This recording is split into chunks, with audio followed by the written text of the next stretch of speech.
Brought to you by V-Guard. लहान मुलांच्या उपचारासाठी आपण पीडियाट्रिक वार्ड असल्याचं हॉस्पिटलमध्ये बघितलं, मात्र प्राण्यांच्या लहान बच्चांसाठी पिल्लांसाठी अशा प्रकारचा एक पीडियाट्रिक वार्ड नागपूरच्या ट्रान्झिट ट्रीटमेंट सेंटरमध्ये बनविण्यात आलेला आहे आणि तो अत्याधुनिक अशा प्रकारचा वार्ड आहे। आणि आपण या ठिकाणी बघू शकतो की अस्वलाचं पिल्लू असो किंवा मग लेपर्डचं पिल्लू असो, यांच्यावर या ठिकाणी उपचार केले जाते।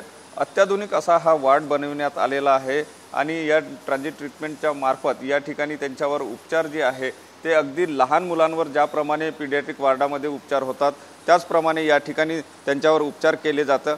आणि अतिशय महत्त्वाचं म्हणजे वन्यजीवांच्या दृष्टिकोनातून किंवा वन्यजीवांच्या पिल्लांच्या दृष्टिकोनातून हा अतिशय महत्त्वाचा असा हा वार्ड जो आहे तो नागपूरमध्ये बनविण्यात आलेला आहे आणि त्याचा फायदा सुद्धा मोठ्या प्रमाणात होताना दिसतो आहे। आपण या ठिकाणी जर बघितलं तर कासव आपण बघू शकतो, इकडे सापाची पिल्लं साप या ठिकाणी आपल्याला पाहायला मिळते।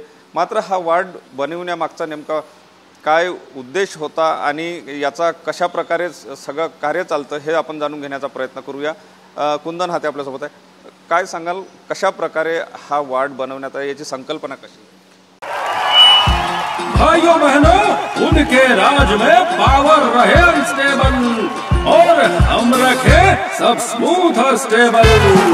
हमारा नेता कैसा हो जो स्टेबल पावर दे वैसा हो। अब की बार वी-गार्ड एसी स्टेबलाइजर का चमत्कार। काय आहे की हे ट्रान्झिट ट्रीटमेंट सेंटर एक वन्यजीवांवर उपचार करणारं भारतातलं पहिलं सेंटर आहे। इथे वन्यजीवाव्यतिरिक्त डोमेस्टिक ॲनिमलवर उपचार होत नाही, पण इतके वर्षापासून आम्ही उपचार करताना आमच्या लक्षात आलं की मोठ्या वन्यजीवांसोबत आपल्याकडे छोटे पिलं जे आहेत, म्हणजे ते पक्ष्यांचे असो, प्राण्यांचे असो किंवा सरपटणाऱ्या प्राण्यांचे असो, तो यांचा पण येण्याचा जो ओघ आहे तो पण खूप आहे। आणि त्यांना ठीक करणे म्हणजे एक तर ते आईपासून दुरावलेले असतात किंवा ॲक्सिडेंटमध्ये आपल्याकडे आलेले असतात, तर अशा त्या कंडिशनमध्ये म्हणजे अशा त्यांच्या मानसिक स्थितीत आपल्याला त्यांना ट्रीट करणं सगळ्या ॲनिमलसोबत थोडंसं कठीण जायचं, कारण बाकी ॲनिमल्स जे आहेत त्यांना रेग्युलर ट्रीटमेंट चालायची, कारण यांना रेग्युलर ट्रीटमेंटची गरज नाही आहे, पण त्या ॲनिमलला आहे, कोणी ॲक्सिडेंटचा आला, कोणी सर्जरीवाला आहे, तर डॉक्टर किंवा इथले लोक त्यांना ट्रीट करायचे, तर त्या सगळ्या याच्यात हे डिस्टर्ब व्हायचे। पहिले आपल्याकडे जागा नव्हती, पण आज आपल्याकडे स्पेस आहे, त्यामुळे या सगळ्या पिल्लांसाठी आपण 2 वार्ड पेडियाट्रिक वार्ड म्हणून यांना डेडिकेट केले की इथे फीडर जाईल फक्त किंवा डॉक्टर जाईल, दिवसातून जे काही फीडिंग टायमिंग आहे त्यानंतर बाकी वेळ आयसोलेशनमध्ये हे पिलं राहतील, त्यांचं जे आयुष्य आहे किंवा त्यांचं जे दिनचर्या आहे ते इथे करतील। तर अशा पद्धतीने आपण ही सुरुवात केलेली आहे। यात आपल्याला असं कळलं की त्यांची जी रिकव्हरी आहे किंवा त्यांचं जे फ्रीडम आहे, म्हणजे CCTVनी मॉनिटर करू राहिलो, आपल्याला दिसतं, म्हणजे आपल्यासमोर जरी ते ॲक्टिव्हिटी नाही करत पण माघारी काय करतायत, तर म्हणजे त्यांनाही चांगलं वाटतं आहे।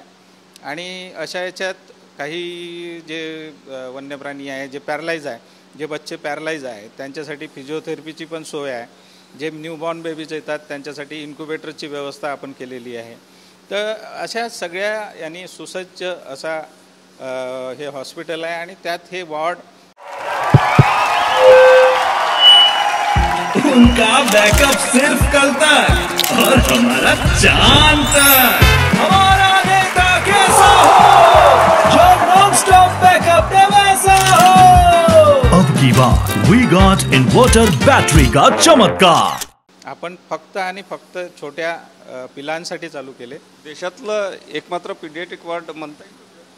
याआधी म्हणजे उपचार सगळ्यांनीच केलेले आहे, पण असं सेपरेट वॉर्ड डेडिकेट करण्याची मला वाटतं ही पहिलीच वेळ आहे। नक्कीच वन्य प्राण्यांच्या या पिल्लांसाठी अतिशय महत्त्वाचा असं जे उपचार पद्धती आहे ती या ठिकाणी होते आहे। पीडियाट्रिक वार्ड त्यांच्यासाठी स्पेशली बनवण्यात आलेला आहे आणि त्यामुळे वन्यजीवांकडे लक्ष देणं किंवा त्यांच्यावर उपचार करणं आणि त्याच्यातून रिकव्हरीचं प्रमाणसुद्धा मोठ्या प्रमाणात वाढलं आहे। कॅमेरामन सचिन सयामसह Sunil Dhage, TV9 Marathi, Nagpur. Brought to you by V-Guard.